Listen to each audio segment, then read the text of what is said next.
Ja, godmorgen Funder. Godmorgen. Endnu en dag, endnu en podcast. Jeg skulle lige til at sige det samme. Er det rigtigt? Ja, det er Det er glad faktisk for. rigtigt.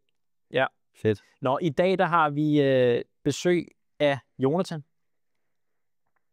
Det er rigtigt. Jonathan Trane, tidligere bureauejer, og nu driver noget, hvis man kan sige, det driver. Ja, det kan man jo godt. B-mærket, som er sådan et, ja, det skal han nok komme mere ind på, tænker jeg. Det vil jeg ikke sige for meget om. Men det er E-mærket bare for bureauer, for at sige det meget kort, inden at han lige kommer ind og siger en hel masse. Og han skal gøre os lidt klogere på, hvordan man vælger det rigtige bureau i første omgang. Ja. Lige nøjagtigt. Så det bliver spændende at høre hans take på det. Jeg kan allerede se på LinkedIn, der er jo masser, eller i hvert fald en del bureauer, der har postet, at de har fået det her B-mærket. Om det er et post værd, det finder vi ud af, og vi lærer lidt mere om det her B-mærket, og hvad det kan, og hvad det er for noget. Og om det er noget, som man som e-com-ejer skal lægge mærke til. Altså, er det værd at lægge mærke til at søge efter bureauer, som har det her B-mærket? Jeg er faktisk lidt selv i tvivl om, hvad det indebærer, og hvordan man får det. Ja. Jamen helt enig. Jeg håber, Jonathan gør os klogere. Vi får ham lige med på et telefonlinje her. Nå, men dejligt. Er vi klar, Jonathan? Er der noget, Jonathan? Ja, men tak, jeg måtte. Ja, selvfølgelig. Vi har lige lavet en kort intro omkring dig og B-mærket. Vi synes jo, det er et super spændende initiativ, og vi følger lidt med på LinkedIn, at der er en del, der ligesom har postet, at de synes, det er, at de har fået det her B-mærke, de her bureauer, og at de er glade for det, og vi er jo meget nysgerrige på omkring, om man som e-com-ejer, om det er noget, man skal holde øje med, og hvilke overvejelser, der har været bag det. Fordi det kan som e-com-ejer være en jungle at finde rundt i. Det er nok også derfor, at du startede det, kunne jeg forestille mig. Ja, lige præcis. Men vil du ikke introducere konceptet lidt? Jo. Og dig selv? Jamen, jeg tror, at det nemmeste er, når vi starter med mig selv. Jeg er tidligere e-commerce ejer. Jeg er tidligere bureauejer. Jeg har prøvet både at finde et bureau, jeg har prøvet at drive et bureau. Både hvor det var sådan freelancer, hvor det var med ansatte, hvor vi var en 12 mand. Og der er bare ligesom et gentagende problem, som altid var det her med, at man finder sjældent det rigtige bureau første gang. Du skal ligesom igennem det der, hvor du skal brænde nogle penge af det forkerte sted. Du skal lige vælge den forkerte ydelse at satse på, eller du skal lige vælge et lidt forkert bureau. Bureauet forstår måske ikke lige, hvad det er, det egentlig sælger, hvorfor du egentlig gør det, historien. Der er mange ting, der typisk går galt. Og det er som om, det er bare blevet en ting, man accepterer og siger, det er nogle lærepenge, man skal bruge. Det er bare noget, man skal igennem. Og da jeg så solgte mit bureau her for, jamen det er så i dag sikkert halvt år siden, 7 måneder tror jeg måske, der var jeg sådan lidt, jamen, jeg synes sgu ikke helt, at det kan være rigtigt, at det skal være en præmis for at drive en forretning, at man skal ud og dybest set spilde en masse penge. Så derfor lavede jeg B-mærket. Og det var egentlig i forbindelse med, så er det sådan agency breakfast inde hos Dansk Erhverv, hvor vi sad og snakkede omkring, jamen, godt nok mange, både bureauer, der oplever det her, men jeg kunne forstå på Dansk Erhverv, så er der også mange virksomheder derude, der oplever det. Det var ikke bare noget af dem, jeg havde snakket med, og af dem, jeg mødte. Så det er ligesom en generel ting, at man enten bliver blevet vildledt, eller får brændt nallerne, eller på anden vis ligesom har brugt dumme penge. Og der snakker vi en del om løsninger, og jeg har så brugt 4 måneder på at finde en certificeringsmodel, hvor man ligesom certificerer bureauer og siger, men sådan her kan man se, at et bureau både er fagligt dygtigt, de behandler dig ordentligt, de ikke binder dig til en åndssvær aftale, og så simpelthen at den matcher virksomheder sammen med dem. Og der kan man sige, nu har jeg lige gjort det sådan, at det er gratis at blive matchet med et bureau, så ideen er egentlig bare, at der helst ikke er flere, der skal brænde med eller nej. Men er det både, det lyder meget som om, at altså, det er en certificering, så man har de gode bureauer et sted, ikke? Altså hvis man er et godt bureau, der ligesom har noget god omtale og noget erfaring, så kan man få det her B-mærket, ikke? Jo, og det er for, at man som virksomhed har noget at se efter. Hvis du går ind på en restaurant, så kigger du efter, hvilken smiley de har. Du kigger efter, om de har en smile, de ser glade, eller om det ikke ser så godt ud, og de egentlig har rotter i køkkenet. Det er en helt naturlig del af det. Og det er det bare ikke med bureauer i dag. Der er det bare det vilde vesten. Det er som om, du skal vide det på forhånd. Og problemet er, i dag vil jeg sige, at din meta fungerer dårligt. Hvad gør du? Du spørger andet metabureau. Som om de skulle være mere objektive. Som om de nogensinde skulle sige, at det kører godt. Stem bare blive der. Det vil de jo aldrig nogensinde sige. De vil altid sige, at det går dårligt. Så man mangler den der kan være sparringspartner, objektiv, og uden du koster var 50.000. Det var ligesom det, jeg synes, der manglede. Men der er vel også, det er noget, vi også har snakket om i en tidligere afsnit, men der er vel også noget om, altså man selv som webshop, e-commerce, har styr på nogle ting, inden man bare ansætter et bureau.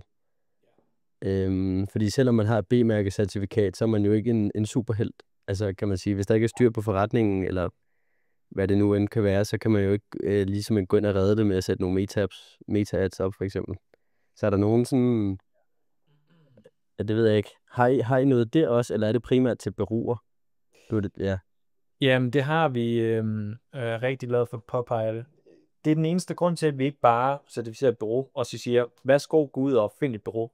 Fordi problemet starter ikke altid med problemet.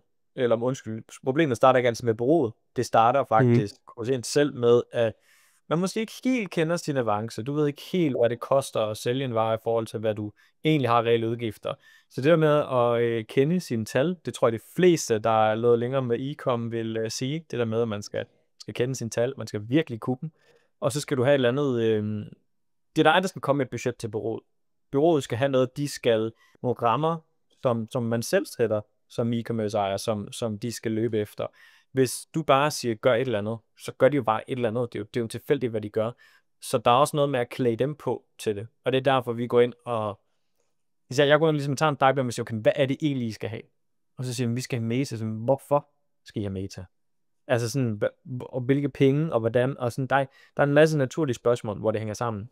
Så for at en virksomhed reelt får en værdi af et bureau, så skal man skal sgu kende sine tal. Ellers så ender man med bare at køre rundt i den her cirkel af bureauer, og så kan godt stå og føle, men så har bureauerne ikke styr på det, men i virkeligheden kunne man egentlig selv have løst det, eller fundet ud af, at det her bureau er ikke for mig, fordi de koster sådan og sådan, og jeg har kun sådan og sådan og sådan. Så det skal ligesom hænge sammen det hele. Jamen fedt. Okay, så når man egentlig som e-com ejer henvender sig til jer, så kunne det faktisk godt være i den proces, at I så sagde, det er ikke lige nu, I skal have et bureau, I skal simpelthen hjem på jeres Excel-ark og taste nogle ting ind her, før I kommer igen, eller hvordan skal man forstå det? Ja, altså det er ikke alle, der skal ud og ansætte et bureau. Lad os sige, at du har 10.000 afsat til markedsføring, og bureauet skal have 5.000, og du selv skal ud og forbruge de resterende 5.000 på annoncering. Så er det rigtig svært for det bureau der at tjene sig selv hjem, hvis du også har produktomkostninger, du har, hvad kan man sige, fragt, og altså, det går ikke op. Så men hvornår er du moden til det? Og så er der også i forhold til, hvad skal du prioritere? Hvilke ydelser er i forhold til, hvad giver det hurtigste afkast? Hvad har man budget til? Der er nogle naturlige overvejelser der, man skal gøre sig. Så man kan sige, det vi sådan set bare tager hånd om, det er, at det bliver et godt samarbejde først og fremmest, men også om man overhovedet skal indgå det. Og det er ikke så vigtigt for os hos B-mærker, om man indgår et samarbejde nu, eller om man venter. Fordi hvis man ikke synes om samarbejdet, så har vi jo ikke gjort vores arbejde ordentligt. Og det vil man ikke gøre, hvis man ikke er klar til det. Så det er en naturlig integreret del af det. Ja, og sådan, altså nu tænker jeg bare, hvis man skulle sætte sig i webshop-ejernes sko, hvad er det, man får for det her? Altså, hvad betyder B-mærke? Hvis det var mig, så ville jeg sige, hvad er det, de er certificeret i? Altså, nu ser du, de er faglige, dygtige, de kan deres kram, de har, men skal de have 10 anbefalinger, eller skal de have 10 5-stjernede anmeldelser, eller hvad er det, man får, når nogen er B-mærket? Hvis jeg skal holde det lidt kort, så er der først og fremmest nogle minimumskrav. Det er for eksempel, at man skal altid som virksomhed eje sin egen data, sin egen konti. Alt det, der bliver lavet, skal man selv eje, fordi ellers så står man, når man eventuelt stopper med bureauet, og så skal man til at starte forfra. så skal det være tydeligt, hvad opsigelse er, hvad vilkårene er i aftalen. Det skal være meget tydeligt, hvad man får og ikke får som led i aftalen. Og så skal vi ligesom kunne sige, at bureauet skal ligesom have været aktivt i hvert fald et år, eller have i hvert fald 2 referencer, som man ligesom kan tage udgangspunkt i, så vi kan bevise, at de er dygtige. I forhold til selve sådan fagligheden hos dem, der kigger vi på deres kompetencer og faglighed overordnet, altså på, hvor dygtige de rent faktisk er. Så kigger vi på, hvordan kan vi bevise, at de er dygtige. Vi kigger på deres kundelevetid, de referencer og cases, de har, kan vi altså gå ind og rent faktisk verificere, at det, de påstår, er rigtigt. Og så på deres økonomi og stabilitet. Og så kigger vi selvfølgelig også på sådan noget som ordentlighed. Altså, kommer de med nogle realistiske løfter? Har de en ordentlig adfærd? Er de gennemsigtige i, hvordan de gør det? Så sådan nogle ting her. Og så vil vi gøre det for hver enkelt ydelse. Så vi vil kigge på bureauet som helhed og den enkelte ydelse. Så vi er relativt grundige med det, vil jeg selv sige. Nice. Er det sådan, er visionen med det, at det skal være ligesom e-mærket? Altså, det skal være sådan, at webshop-ejere kigger på et bureau, og så vælger de det nærmest kun, hvis det er B-mærket. Altså, man måske i hvert fald har lidt skeptisk, hvis det ikke har det. Lidt ligesom man måske har med webshops og e-mærket. Tænker jeg, der er mange, der har i hvert fald. Jeg ved ikke, om det var mig. Jeg vil gå længere og sige, nu har vi lige i dag indført det, vi kalder tryghedspulje. Og tryghedspuljen, det er, at 5% af alt det, som bureauerne betaler til B-mærket, det allokerer vi på en pulje, og den pulje kan frivilligt udbetale op til 20.000 kroner til, hvis man nu har brandalderne på et bureau. Så i og med, at det både er gratis, og at du har en eller anden form for dækning, hvis det skulle gå galt, så vil jeg mene, og det der er visionen her, det er, at alt bureauhandel skal gå igennem nogen, der ved, hvad det er, de snakker om. Det er lidt ligesom på ved ejendomsmæglermarkedet. Altså med handel af huse, lejlighed osv., der har du altid en mægler på. Fordi der er rigtig mange ting, der kan gå galt. Du ved ikke alting, og det er rigtig dyrt, hvis det går galt. Præcis det samme med bureauer. Så man behøves ikke, man skal ikke kunne vide alt om det der med bureauer. Det er urealistisk. Altså, det er for høje krav at stille til sig selv. Hvis du er webshop-ejer, så er det meget vigtigt, at du har styr på dine tal. Det er der, du skal bruge det meste af din tid på det interne, ikke på marketing. Hvis du bruger al din tid på marketing, så gør du noget forkert, synes jeg. Så er du i hvert fald ikke kommet rigtigt i gang. Okay, nice. Og det her B-mærket, det er jo et super spændende initiativ, synes jeg. Altså, det er jo noget, som generelt mangler derude. Altså, du var inde på det før. Altså, der er simpelthen så mange, der skifter bureau, og som siger, ej, det her fungerer ikke, så prøver vi det her, og så har de haft 6 bureauer inden for 10 måneder, ikke? Ja. Så egentlig selvfølgelig skulle der være det, og man kan sige, hvad vil du tænke i forhold til Trustpilot? Altså hvis man så gik ind på sådan, hvis der er nogen, der siger, at jeg bruger Trustpilot til at verificere de her bureauer her. Hvor, altså, hvordan skiller, altså det er jo ikke kun brugeranmeldelser, det I har, det er en verificering og certificeringsproces, ikke? Ja. Jeg tror, at den store forskel, der er rigtig mange forskelle, vil jeg sige, på bare at kigge på en Trustpilot og så kigge på bureauet. Vi kigger også på Trustpiloten. Men vi kigger også på, jamen, lad os nu sige, der er en, der har givet en 5-stjernet anmeldelse. Så kigger vi på, hvem de er, hvad der er blevet lavet. Kan vi bevise, at det her rent faktisk er blevet lavet, eller er det bare en kammerat, der lige har været inde og sagt, de er sat med nice, de her gutter. Eller er der rent faktisk noget bag det? Så jeg vil sige, hvis du kun kigger på Trustpilot, så finder du aldrig ud af, om de er gode til at løse din case. Det, der er vigtigt at forstå om bureauer, det er, bureauer er typisk gode til niche. Nogle mere end andre. Nogle er rigtig meget nede i nicher. Nogle er lidt bredere, hvor det handler om ydelsen. Men at bare fordi et bureau er godt, eller de har mange 5-stjernede anmeldelser, betyder det ikke, at de er gode for ens egen case.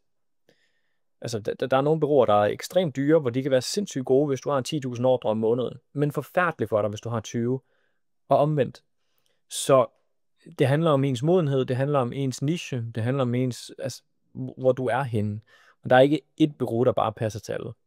Så hvis du kigger på Trustpiloten, så er det, altså, jeg vil sige, det svarer lidt til at stikke en finger i luften, og så prøv at se, hvilken vej vinden blæser. Altså, du kommer ikke rigtig særlig langt. Men når det så er sagt, jeg kommer til at lave en eller anden afart af reviews på bureauer.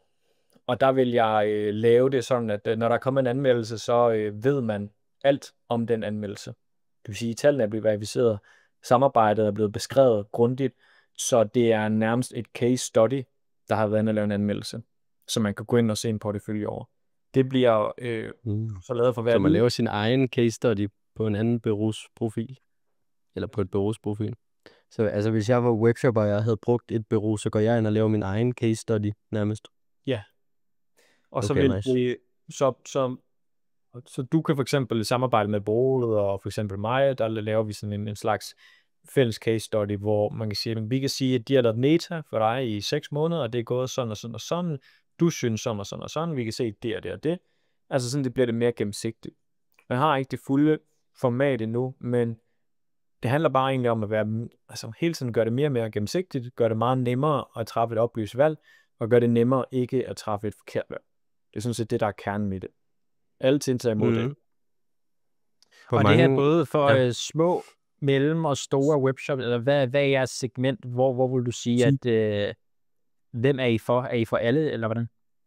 Altså, nu er der altid undtagelser, men som minimum skal man i hvert fald have omkring i hvert fald 25-50.000 i spend om måneden, som en tommelfingerregel. Vi har selvfølgelig også, lad os sige, at du er relativt nyopstartet, du skal til at lave en webshop, eller du har lige lavet du skal have lavet en sådan større gro-projekt, så kan det godt give mening stadigvæk. Men jeg synes altid, jeg har det sådan lidt, men hvis man er i tvivl, vi kan altid sige nej. Altså vi har sådan en form, man udfylder, hvor vi kan se, okay, hvad er det, man skal have lavet, hvad har man typisk afsat, hvad omsætter man for, der vil vi allerede der kunne spotte 99% af alle tilfælde, hvor vi siger, okay, men det er for tidligt, at den og den årsag, vi synes, du skal gøre det her i stedet for eksempel. Så der vil altid være et eller andet hjem, og man kan sige, at det er gratis, hvis vi kan hjælpe en, og det er gratis, hvis vi ikke kan, så der er ikke så meget tab.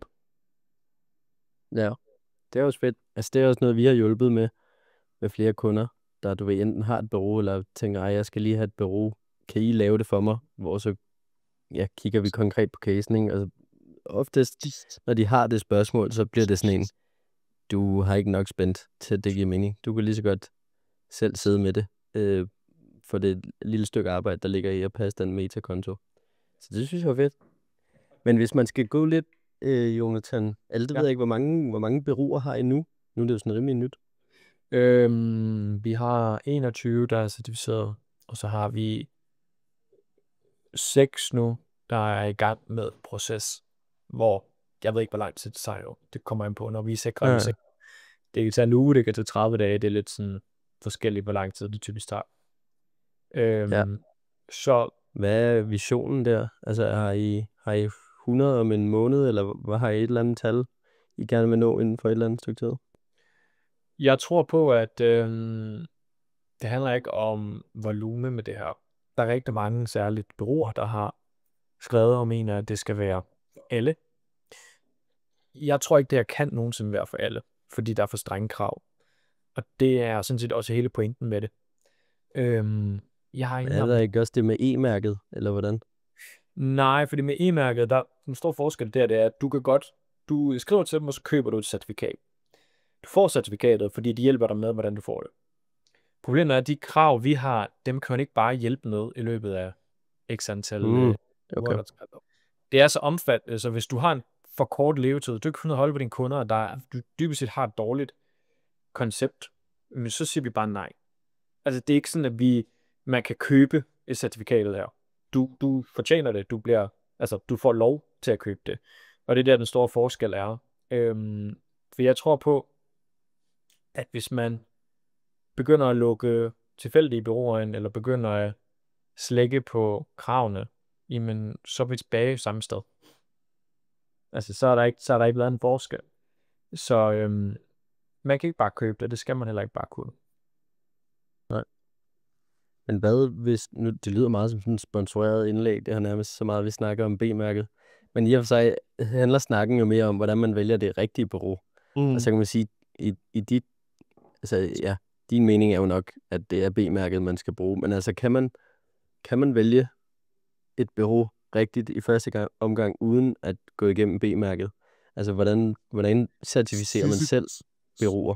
For jeg tænker, hvis I har 21, så vil der jo nok Der er rimelig mange bureauer derude, der også er rigtig gode, men ikke har B-mærket af den ene eller anden årsag. Ikke har det endnu, eller ikke har lyst til at have det, eller whatever. Så er der en måde som webshop ejer, hvor man selv ligesom kan lave den her certificering? Ja, jeg har faktisk lagt, der er en side, der hedder certificering af bureauer inde på bmærket.dk, og der er nogle retningslinjer, sådan en pdf, man kan downloade. Der er cirka 8 siders dybest set guide til, hvordan skridt for skridt vi certificerer. Så du kan dybest set tage den, og så gøre det præcis jamen, som du selv vil. Jeg vil dog sige, hvis der er nogen, der siger til os, jamen vi enten at, lad os sige, at vi har præsenteret for nogle af de brugere, vi har, og af en eller anden årsag, de føler ikke, de har kemi med dem, eller de kan ikke lide deres forfarve, eller hvad end det nu er, jamen, man kan altid gå ud og så sige, okay, men vi har jo måske en idé om, hvem det ellers skulle være, og så kan vi spørge, om de vil certificeres. Og hvis bureauet selv kommer med et bureau og siger, kan I sige god for dem her, jamen, så kan vi jo godt gå igennem den samme model over for dem. Så man kan sige, de kan sagtens lave det selv. Tanken var bare, at hvis det er gratis, og vi gør det for dem, så er der ingen grund til det. Men der er en fuld guide til, hvordan, altså de kan sådan set bare gå i krig. Der er både med minimumskrav, hvad vi kigger på, hvordan vi kigger på det, hvordan vi scorer, for eksempel kompetence og faglighed osv., og hvor mange point vi vil give for det i sådan en certificering, så de kan typisk set bare gå ud og lave det selv.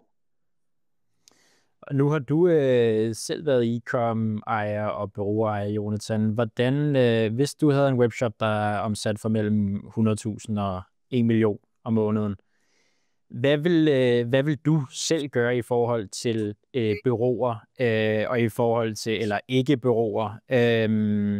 Hvordan vil du selv gribe opgaven an? Det er et stort spørgsmål, men er der noget, du selv vil dykke ned i, eller vil du have et bureau, der varetog hele din portefølje af kanaler, altså Google og SEO og Meta, eller hvordan vil du selv gribe den?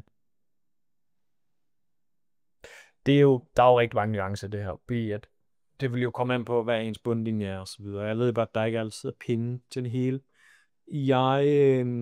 Jeg tror ikke nødvendigvis, at det er det bedste, at et bureau sidder med det hele. Jeg vil sådan set lægge ydelserne rimelig specifikt på der, hvor der er et pågældende bureau, der er bedst til det. Så jeg vil have et bureau, der sidder med e-mail, et bureau, der sidder med paid Meta, et bureau, der sidder med paid Google, ideelt set. Det lyder måske som en dyre løsning, men det er det ikke nødvendigvis, hvis du er sådan noget at lave en ordentlig forhandling med dem. Det, der bliver en dyr løsning, det er, hvis der sidder nogen, der skal lave det hele, og som kun er god til det halve. Det er først dyrt at have bureau på, når de ikke kan finde ud af det, de laver ordentligt. Og alle bureauer vil sige, selvfølgelig kan vi lave det, hvis du spørger dem, om de kan lave et eller andet, der ikke lige står på deres liste. Fordi det er en forretning. Selvfølgelig siger de ja. Og jeg ved godt, der måske er nogle undtagelser osv., men over en bred kamp, der vil de fleste sige ja, selvom de måske ikke er eksperter til det.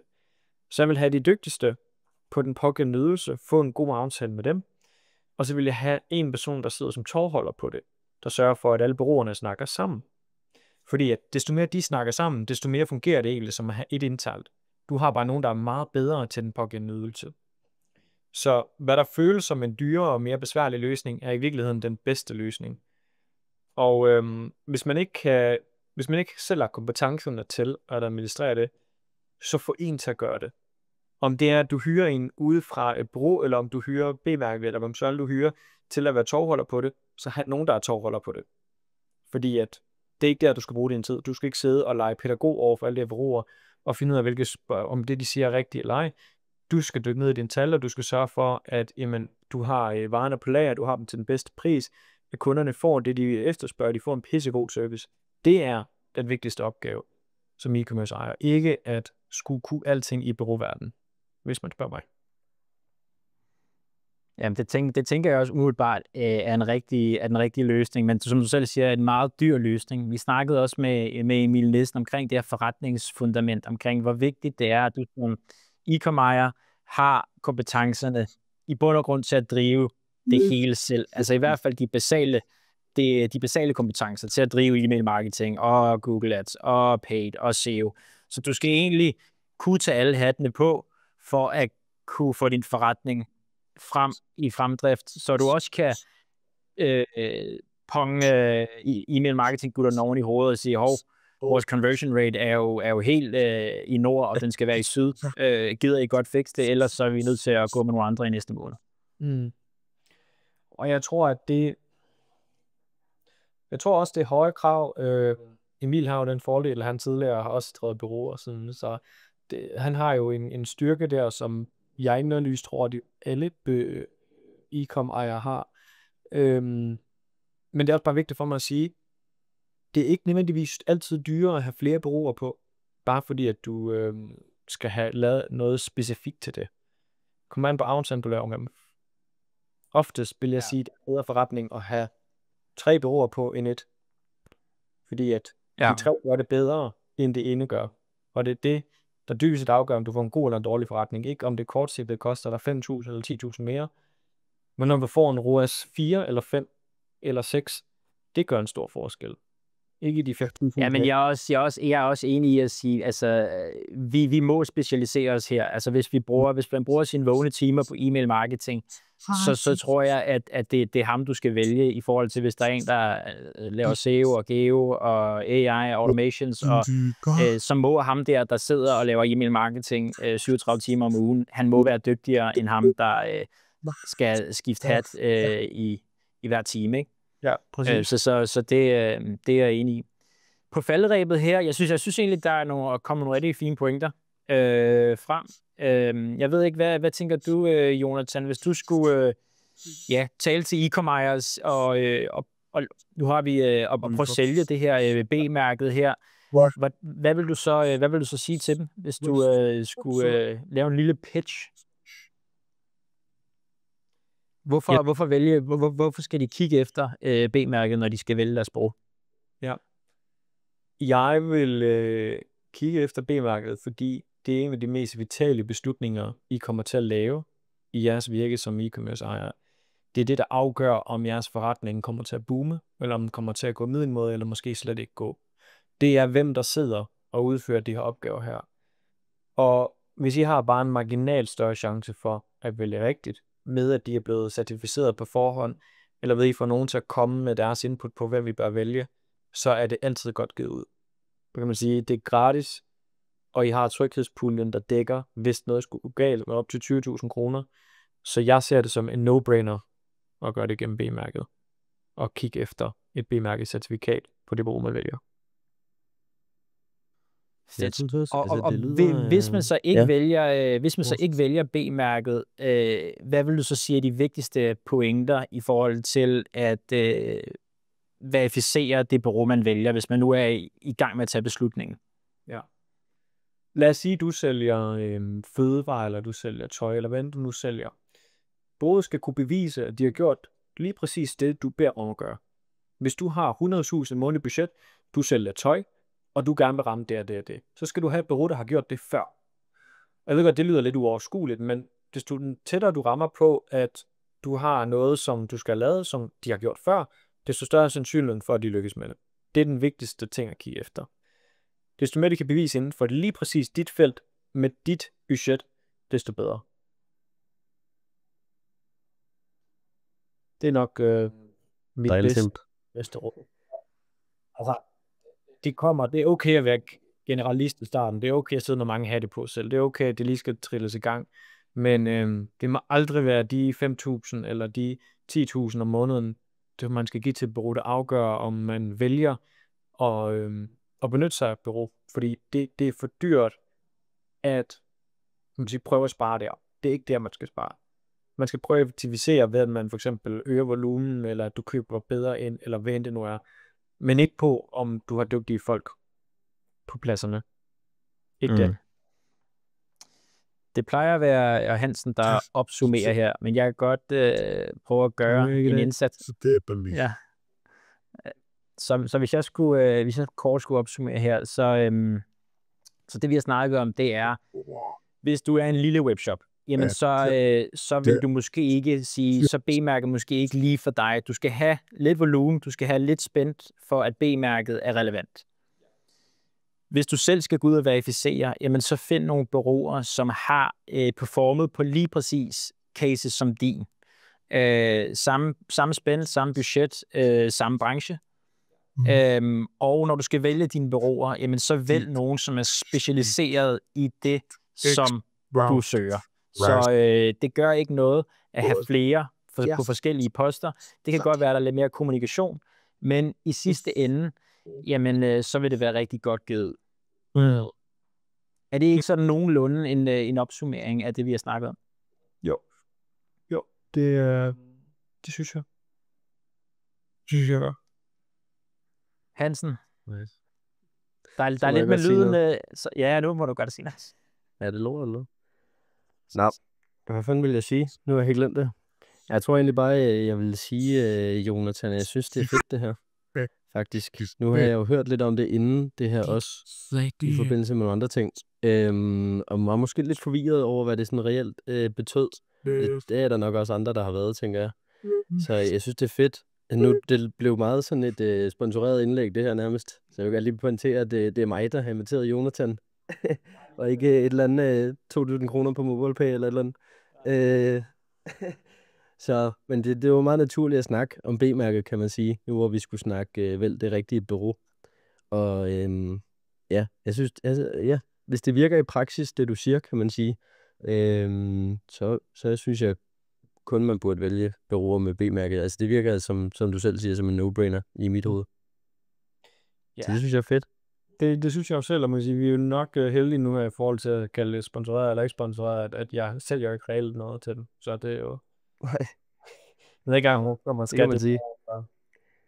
Altså, længe det er webshopsene, der hører det, og ikke bureauerne, så er der selvfølgelig ikke så meget salg i det. Man kan jo lige tjekke det ud, hvis man er webshop eller bureauer. Det skal I også være velkommen til. Det skal vi ikke stoppe for. Det er fedt, Jonathan. Ja. Jeg vil anbefale bare... Jeg ved ikke, om du har... Ja. Ja. Jamen fedt. Du vil komme forbi til en snak. Fedt. Tak fordi jeg takker godt. Selvfølgelig. Vi snakkes. Held og lykke med projektet, Jonas. Jo, tak. Og lige måde. Held og lykke. Organisation. Tak. Hej. Hej. Hey. Skal jeg fyre en aftryk? Ja. Klipper vi så lige med her imellem, eller bliver det sådan akavet? Nej. Det bliver lidt akavet. Ja, det bliver akavet her til sidst. Jamen, så vil jeg sige tak, fordi I lyttede med.